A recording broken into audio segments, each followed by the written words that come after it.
আজ 5 বছর পর আমার স্বামী দেশে ফিরছে।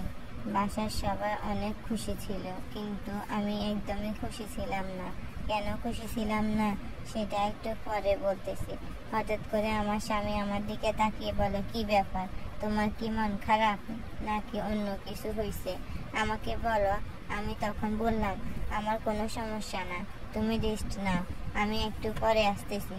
তো তার জন্য যখন আমি পানি নিয়ে যাচ্ছিলাম, আমার পায়ে একটু আঘাত ছিল। আমি তখন একটু খুঁড়িয়ে খুঁড়িয়ে হাঁটতেছিলাম, সেটা আমার স্বামী চোখে পড়ে। আমার স্বামী আমাকে তখন দেখে বলে, কি ব্যাপার, কি হয়েছে পায়ে? তো আমি তখন বললাম, তেমন কিছু না, একটু ব্যথা পেয়েছিলাম। তখন আমার স্বামী বলল, আচ্ছা, আমি অনেক ক্লান্ত, আমি একটু ঘুমিয়ে নিই, ঘুমানোর পর আমরা দুজন মিলে বিকেলে ঘুরতে যাব।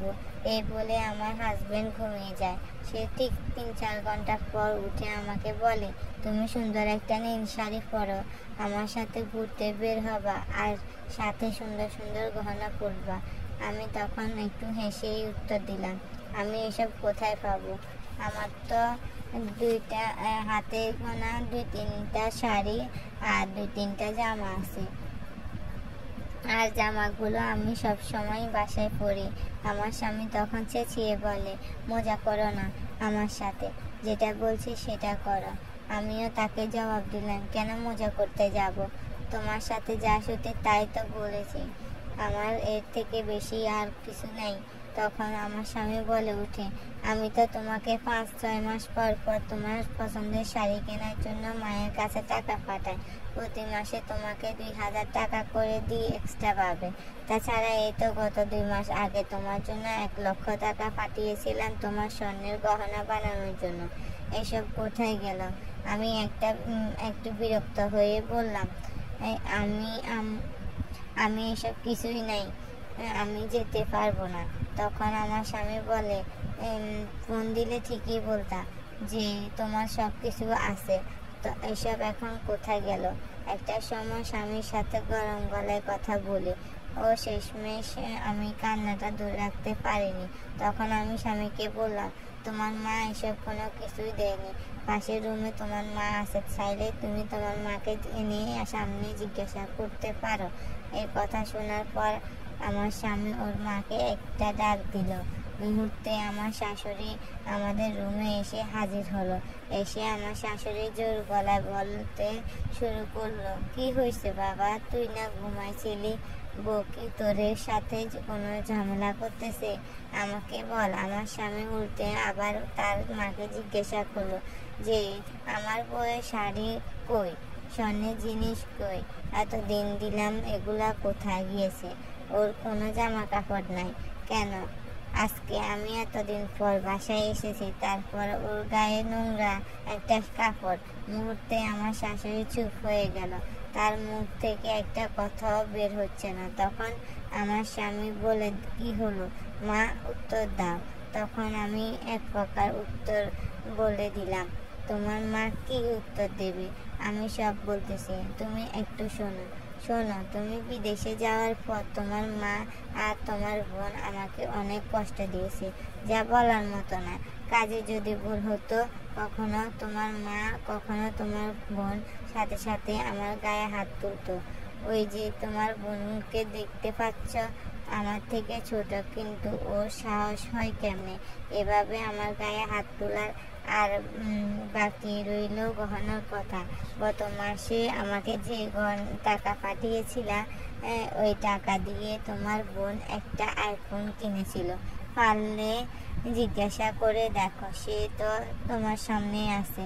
আর এই যে প্রতিটা ঈদে আসতো, ঈদের সময় পাশের বাসায় যেসব মহিলারা কাপড় নিয়ে আসতো, 200-400 টাকা দাম, এখান থেকে আমাকে কিনে দিত। এত টাকা পেয়েও তারা বলতো, ইস, আমার ভাই ইনকাম করতেছে, আমার ছেলে ইনকাম করতেছে, তোকে ঘরে বসায় বসায় খাওয়াবো আর এত কিছু দেব, পারলে তোর এই যে এখন সামনে আছে, ওদের কাছ থেকে একটু শুনে নাও। আর তুমি জানতে চেয়েছিলে না আমার পায়ে কি হয়েছে, আমার পায়ে ব্যথা নিয়ে হাঁটতেছি কেন? তাহলে শোনো, গত পরশুদিন রান্না করার সময় রান্না একটু ভুল হয়েছিল, খেতে একটু খারাপ হয়েছিল বিদায় তোমার মা পুরো কড়াইটা আমার পায়ের উপর ফেলে দেয়। আর তুমি জানতে চেয়েছিলে না কেন আমি তোমার সাথে কথা বলি না। আসলে তোমার মা আর বোন আমাকে তোমার সাথে কথা বলতে দিত না। এসব কথা শোনার পর আমার স্বামী তার মাকে জিজ্ঞাসা করে, মা, আমার বউ যেটা বলতেছে এটা কি সত্যি?